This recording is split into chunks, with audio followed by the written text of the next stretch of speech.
when we first started, it was very controversial. Yeah. It still is. Why are content creators controversial in the wedding industry? It's not with the couples. The couples are obsessed with you guys. Yes. The designers and the stylists, I feel, love you guys because you capture a lot of the element. At the end of the day, the photographer and the videographer are there for the family. They're there for the couple. I feel like some of the elements that you capture, which are more of the behind the scenes, things that can be used on social media, obviously the design elements and being able to focus on the in-between bits, the setup, having the planner talk through, this is what I've done from a designer's perspective. Like all of that is not what the couple really wants, right? Like they want the whole story. The designers and the planners are sharing your content and it's going viral. Yeah. So we're already at the wedding. Yeah. We would never say, sorry, you can't have access to our content. Literally on the way here for the wedding I've got tomorrow, the planner called me and she's like, please, can I have access to all the videos for the room reveal? And I was like, I'll make you a reel. That's so fine. I'm already there. Yeah. You know? So I feel like with the stylists, with the planners, the venues, design concept, the venues, the makeup artists, hairstylists, they all love content creators, of course. But I think that there's a little bit of a divide between the media team, so the photographer and the videographer. Do you get in the way? Because this is what I've been told. No. Content creators get in the way.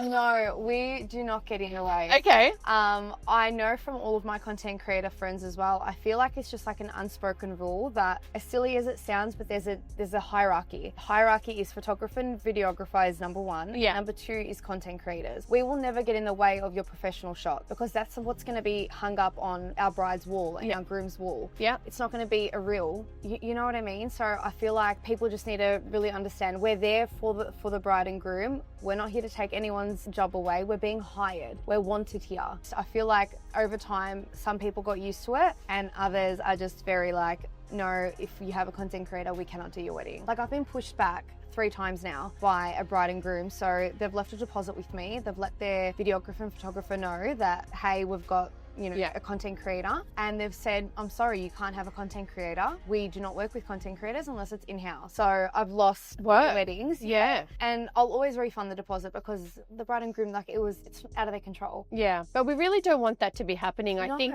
you know what's so interesting? So when we started Wedded Wonderland 11 years ago, we were not very liked by certain people in the industry. You're kidding. Because our industry is quite traditional. They didn't understand what we were doing. Yeah. And when you do something new in a traditional market, it's always seen as disruptive, and disruptors are the ones that change the world, right?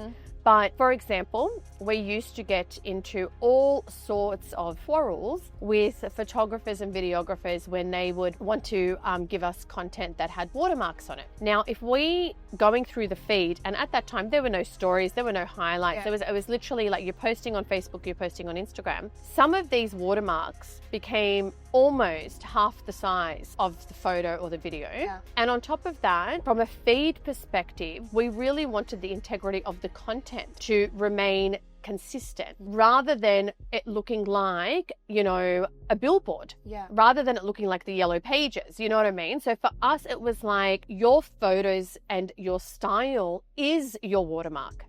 Let us showcase what you do. Your watermark is not what's going to sell you. What's going to sell you is the content. And the ones who trusted us and allowed us to roll with that. And obviously we would always tag the photographers and the videographers. We always wanted to ensure that we gave credit. And for those who had partnered with us from very early days, they were able to really catapult their business because it was the work. It was about the work. Also, we were covering weddings and creating content back in 2015, okay? When we first started, I would be sending out my team to cover weddings, and that was 9 years ago. That at that time was very exciting.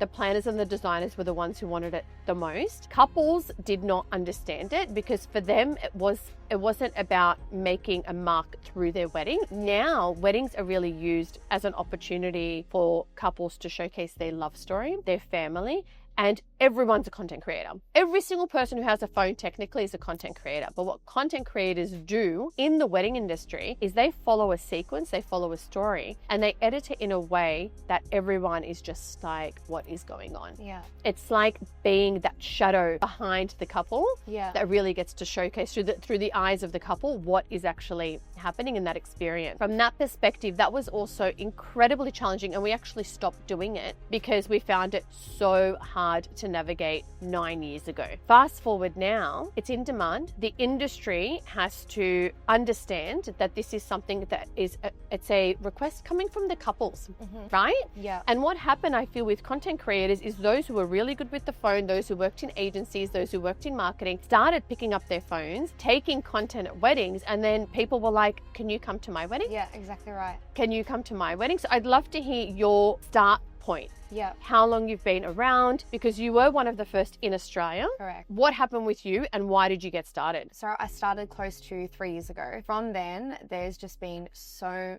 many content creators, and I love to see it because I feel like when I first started, I was explaining what I was doing to people that were like, why would anyone need someone with a phone? Yeah. Until they saw my work and saw the different angles that we capture and the different stories that we tell to the traditional photographer and videographer team. What pushed me to start was my brother's wedding. I was obviously running around all day. By the time that we got the videos and the photos, I was watching the video with my whole family. We had popcorn, it was beautiful. And I wasn't in one shot, not one. And I was like, you can't even tell that I'm at my brother's wedding because I was running around so much. Yeah. And I think it was 2 or 3 weeks after that, I was like, imagine how many people would be in my position, sisters, brothers, friends, you know, mums, dads, that are running around so much on the wedding day and they don't get to be in any of the memories. So I was like, I could be someone's best friend pretty much, running around for them. So I could capture everyone. And, you know, once I started, you know, getting everything together and I was explaining it to my siblings, they were like, huh? Why would anyone want that? Jazz, like, are you sure? And I was like, who's going to pay for that? Exactly. And it's an additional cost, and everyone knows how expensive weddings are. It wasn't until I think my third wedding where everyone's like, oh, okay, like you're a necessity now. Like it's no longer an addition, you're a necessity. And yeah, I think from then I've definitely grown a certain rapport with my clients. I think like what you were saying, people will be able to tell your work without your logo anywhere, without your watermark. And I definitely feel like I've established that in my career, which I'm so proud of. Just like choosing a photographer or a videographer, you'll want to be able to work with someone who understands your style and your aesthetic. And there are so many different types of content creators, and it's very personal because it's literally that person with their phone, you know, and what they capture also is what they resonate with. So you're here in Sydney and you've got a African wedding, right? Which is amazing. And so I think that what you capture from an African wedding obviously is going to be very different to what you would capture from a Middle Eastern wedding or a European wedding. And again, that storytelling is so important. I want to talk a little bit about what's actually happening in the wedding industry right now. You obviously work in Australia, trends around the world, and also what are you seeing the future of content creation is actually going to look like? Because let's be real, those who are pushing back on it, I understand from the perspective of business, and I also understand from the perspective of, is it really still needed? It's one of those things, like if I was sitting here and, you know, I work with planners all around the world. When planners first started in this industry, it was people going, venues going, who are these guys coming in and telling us what to do? Couples were like, why would I pay for someone so interesting to actually come and organize my wedding? I've already paid for all of my vendors. I've already paid for everyone else. What's up? I'll just get my friend. I'll just get my sister. But the complexity of weddings and the way that they've evolved over the past, I would say 10 years, means that if you are having a luxury wedding, if you're having a destination wedding, if you're having a large scale wedding, again, the planner is a necessity. And it's no longer questioned. But when planners first started working in the market, and I'm talking about Australia specifically, mate, they were not welcomed with open arms. They really weren't. And when the designers and the stylists, so internationally we call them designers, in Australia we call them stylists, so the people who actually create the decor and pull all of the elements together and all of the production. Again, when the designers started working, the floral designers did dance floors and product hire were like, why is someone coming and telling us how to do our job? Everyone who has been working in this industry over the past 10 to 15 years, has a similar story. So it's not unique to content creators. I think that it depends on who that stakeholder is that you're working with, and that friction of, if you're doing that, what am I doing? Yeah. Right?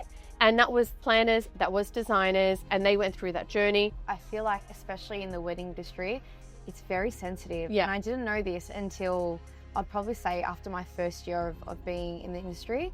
Everything is just very, very sensitive. And I think that's where the pushback from a lot of content creators was. I think a lot of content creators didn't really prepare for how many people would be unhappy with their presence. Yeah. And they were like, I don't need that right now. But then the content creators that kind of has, stayed around and they've pushed back, they're the ones that have, made a name for themselves now. And I feel like you said, with the stylists and the planners, that's a shock to me, because now I'm like, there is no way that people can plan their own weddings, especially those big luxury weddings. There you go. Traditional weddings. You cannot do that by yourself. Yeah. And a lot of our brides, they work full time. Some of our brides are mums. Like, there's a lot of pressure already. Understanding that the wedding industry is going to continue evolving. Yes. We are seeing so many trends around makeup, around beauty. Again, when I was planning my wedding and I wanted to change my look, I wanted a second dress and I wanted to change my hair and makeup, and everyone thought that I was insane.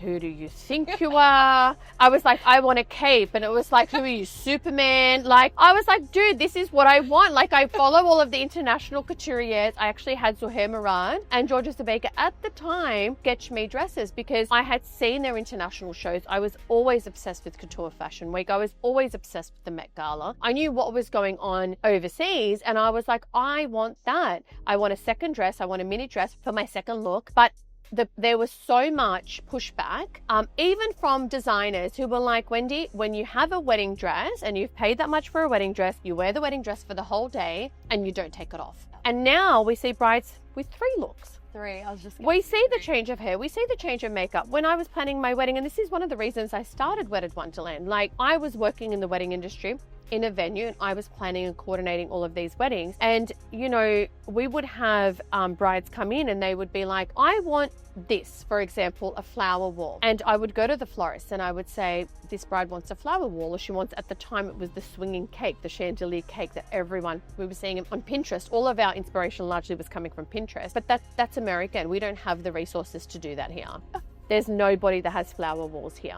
It would be too expensive. Nobody will pay for it. Dance floors, nobody will pay for it. Decals, who's going to pay for that? We would see these weddings, and back then a lot of the trends were coming from the States. Now the trends are coming out of the Middle East. They're coming out of Africa, Nigeria. I was with Melanesia weddings recently. The magic that we're seeing from around the world is extraordinary. But every single component, let me tell you, was, we can't do that, too hard basket. And now it's like, what do you mean that having a dance floor was something that people challenged? Venues wouldn't allow dance floors in. Yeah. They'd be like, you're going to ruin the floor. How's it work? What's the bump in? It's going to take too long. Wow. Can you imagine? And some venues initially, when all of the style and the decor came out, went, we're not allowing any of this in our venues. We will have our own centerpieces. We have our own florist. You use what we have. We're not allowing all of this. And so they either had couples, again, move their wedding, or couples just have to manage with what the venue had. But it was because logistically it wasn't understood. And there is a lot of cost that goes into production. Yes. And there is a lot of time and effort. Yeah. And again, the ones who take on what, we always have to follow what the customer wants. Yeah. If you're going to push back on what, if a bride today says, I want to have a local destination wedding, I want to have it for 3 days, I want it to look like I'm on the water in Santorini, that's an amazing challenge. Yeah. Right? Yeah. For photographers, for content creators, for people, for the planner to go, I need to find a venue that looks like Santorini somewhere in Australia. They're the ones that are going to take the challenge, and they're going to create something different. Yeah. And all of these things that we've seen with weddings where there's been a point of difference has been somebody having to have that conversation of, no, we're going to do it this way because this is what the couple's after. Yeah. And I feel the wedding industry right now is so influenced by pop culture, right? Yeah. Like, you literally open up every publication. I can't believe the amount of wedding content that is out there. The wedding talk that we're seeing on TikTok, that was a dream when we started Wedded Wonderland, to have people talk about weddings. Can you imagine? We would want to create, like, actually organize interviews like this, and No, we can't talk about weddings. We're suppliers. We can't talk about the challenges because people will say, I don't want to get married or it's too hard. But no, the more we talk about it and the fact that weddings are not easy, they are emotional. The wedding industry is emotional because they are creatives. They're obsessed with what they do. Exactly right. Working in this industry is not easy. Yeah. So you've got the businesses who are very passionate and incredible at what they do. You've got the couples who are emotional, have the opinion of everyone around them. And you've got to be able to play with that balancing act, which is not easy. It's not easy. So for you, pushing through that, we're on to year 3 now. You are one of the most popular content creators in the country. And we even recognized your work early on. And I was like, reach out. I can spot magic from a mile away. Yeah. And we had you come and cover our event last year when we launched Get Wedded in Australia in the Gold Coast as a result of your signature style. Yeah. You know, so content creators are not just covering weddings. You guys, and what should be happening is those who are open to it, following around the industry and showcasing what they're doing to be able to create this work. Exactly. And that's storytelling. Yeah. Are you doing any of that? I am. So the vendor side of content got so busy that I actually decided to launch another business that is solely on commercial stuff for my vendors, brands, fashion shoots, literally anything and everything that someone would want content for. That's what that offers. So that is called Jasmine Studios. Oh, I didn't know this. Yes. I'm so happy to hear it. I'm happy to hear it. B2B content is where it's at, people. Yep. Yes. So yesterday I did the realism, you know, streetwear. Yeah. I was at their fashion shoot, their runway at Miss Collins yesterday. That was just incredible. I feel like it's definitely more creative, and there's more a demand of it now because traditionally I feel like people used to use their website to, you know, let people know about them, but now their website is social media. And I've been saying this for years, that you should create your Instagram, you know, your Facebook, your TikTok, your Twitter to be like your website. Let people in. Let people see who you are, and you can't do that behind a website. So I feel like, Jasmine Studios is definitely in demand now, which I absolutely love. But yeah, a lot of vendors. I work with a lot of stylists, a lot of designers, which, you know, it creates the most incredible relationship as well. That's the best part about this job, is the incredible relationships that you get with all the vendors. Yeah. With your business and the way that you're operating now, if a business owner wanted to book you, what does that brief look like? What are you actually creating? You know, how do you quote these things up? What's the turnaround? Just so people have an idea. Australia weddings, it's direct to me. Yep. This is my wedding day. I want you for 10 hours or I want you for 12 hours. I love your style. I love your vibe. These are my favorite songs, and we're good. Then from there, I create them like a little booklet, some advice from me to them just on how to calm down on the day, everything to bring in your emergency kit. And then usually around a month before their wedding, I have a consultation with them going over the finer details. So for example, with this couple that I've got tomorrow, we've gone over any trends that they want to do that they've seen on TikTok. And they're like the fun transition ones. And then with me, they get 4 reels included with their package. Okay. And usually I allow them to be like, all right, first reel I want of the ceremony, the second reel I want of just me and my partner, the third reel I want of just the venue, and then the 4th reel I want of the whole day. And so I feel like weddings is very straightforward, whereas the brand side, I feel like some brands, they don't really know what they want till they sit down and speak with you, and you kind of have to fish it out of them. A lot of my clients, before, you know, locking me in, they were like, well, we don't know what's trending, like what's cool to do. And I'm like, don't worry about what's cool and what's right, you know, to do right now. Tell me about what you want. What do you want? What do you want to achieve? What do you want people to know about you? How do you want to represent your business? And then from there, it's like a step-by-step process on what I'm going to create to tell their story as well. So just like love stories in weddings, we tell the business's story as well. That comes down to you actually having that conversation. Definitely. Do you ask for references, like what they've seen that they like, or do you more do your research on the brand and go, this is what I feel like will work? I do a little bit of both. Okay. So I feel like definitely now there's people that are coming up to Jasmine Studios saying, we trust you wholeheartedly. We don't have any inspo. We don't have any references. We just want you to take over. And I feel like that's where creativity comes out the most. It's the same with you guys. You know, when you've got a bride coming up to you and you're like, I don't know what I want, we're coming to you because you guys know best, that's where you thrive. Yeah. You know, and I feel like when there is references, it can get a little bit tricky because you can't replicate something exactly to the reference. Yeah. You know, so you just kind of have to put your own spin to it.